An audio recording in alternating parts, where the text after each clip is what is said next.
foi uma observação que outra pessoa teria facilmente ignorado.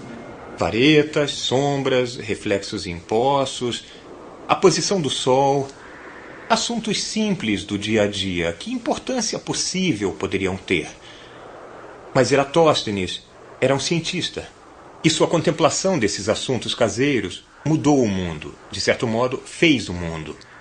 Por Eratóstenes ter tido a presença de espírito, de experimentar, de realmente perguntar por que aqui, perto de Alexandria, uma vareta projeta uma sombra perto do meio-dia em 21 de junho.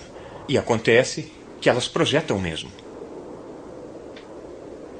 Uma pessoa excessivamente cética poderia ter dito que o relato de Siene estava errado, mas é uma observação absolutamente franca.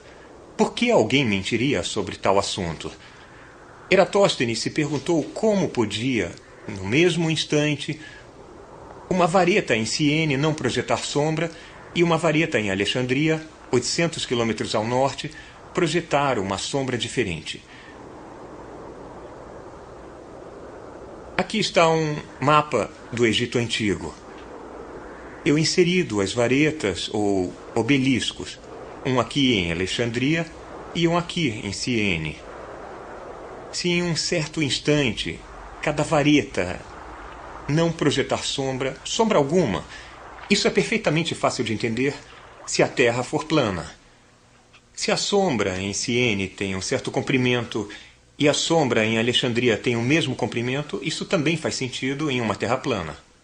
Mas como pode ser, perguntou Eratóstenes, que no mesmo instante não haja sombra em Siene e haja uma sombra muito substancial em Alexandria?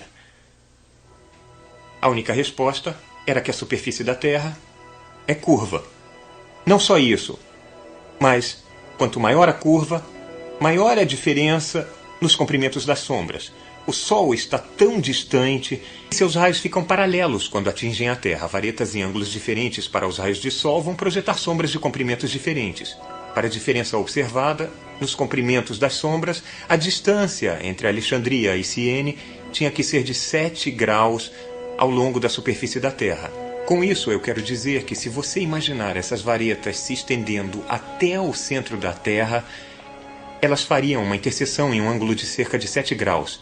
Bom, 7 graus é mais ou menos 1/50 da circunferência total da Terra, 360 graus. Eratóstenes sabia a distância entre Alexandria e Siene.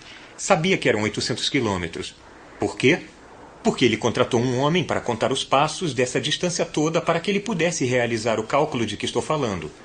Bom, 800 quilômetros vezes 50 dá 40 mil quilômetros.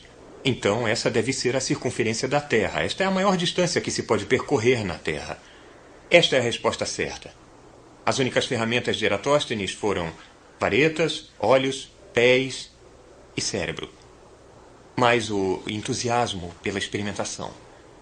Com essas ferramentas, ele deduziu corretamente a circunferência da Terra com alta precisão, com um erro de poucos %.